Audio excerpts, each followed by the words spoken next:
Welcome to Orchid Bliss.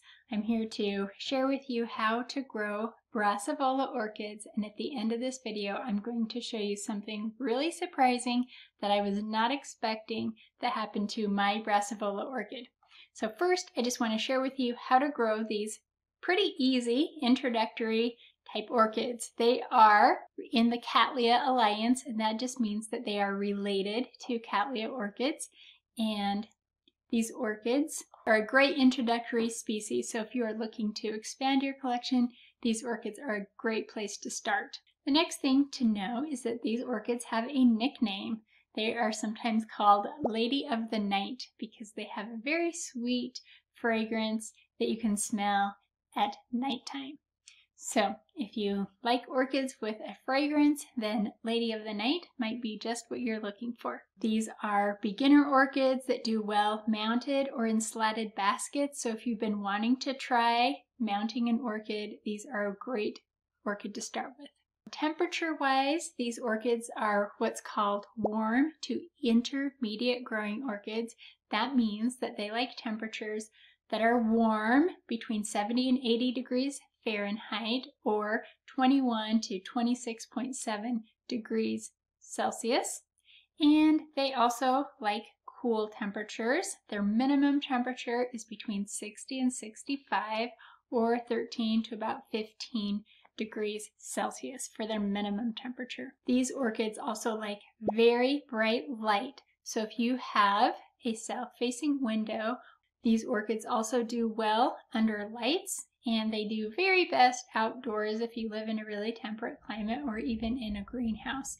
They require about 25 to 3,600 foot candles.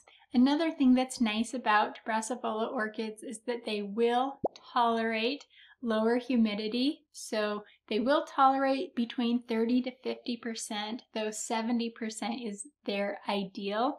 It is nice growing indoors to keep your humidity levels at about 50% so that you don't damage your drywall. I also recommend getting a humidistat because that will allow you to easily track your humidity levels. And I also use a humidifier. There's lots of ways that you can add humidity, and I'll link to another video on humidity. That's what I really recommend, is a humidistat and possibly a humidifier if you need one. What you need to know about watering is that you should water enough so that the leaves and the roots both remain full and plump.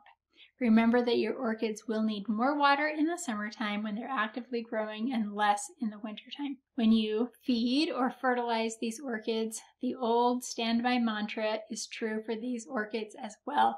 And that mantra is weekly, weekly. That just means that every week fertilize your orchid, except on the fourth week. Don't use any fertilizer and just really water thoroughly and rinse those fertilizer salts. And when you do fertilize, add about a quarter teaspoon of fertilizer per gallon of water. Finally, let's talk about potting and potting media. So like I said earlier, these orchids do really well mounted, and they also do well in slatted baskets. You can also pot them up. And if you do pot them up, use a mixture of medium grade fir bark with pumice and horticulture charcoal. That's a really nice mix for Brassavola orchids. And if you do decide to divide or repot your Brassavola, it's best to do that in the springtime when new roots are beginning to grow. All right, now I'm ready to show you something that I was pretty surprised about, kind of unexpected with my Brassavola orchid. All right, okay, I want to show you my Brassavola nodosa, and it's not in flower right now, but that doesn't mean that interesting things are not happening. So here we go. Here's my little plant, and you can see that it's not in flower, but there are still interesting things that are happening. So you can see that there is a new growth right there, and another one. Turn it so you can see it a little bit better. Another one right here. And it is trying to escape out of its pot. So let's see, there's a new little root growing right there. You can see the green tip right there.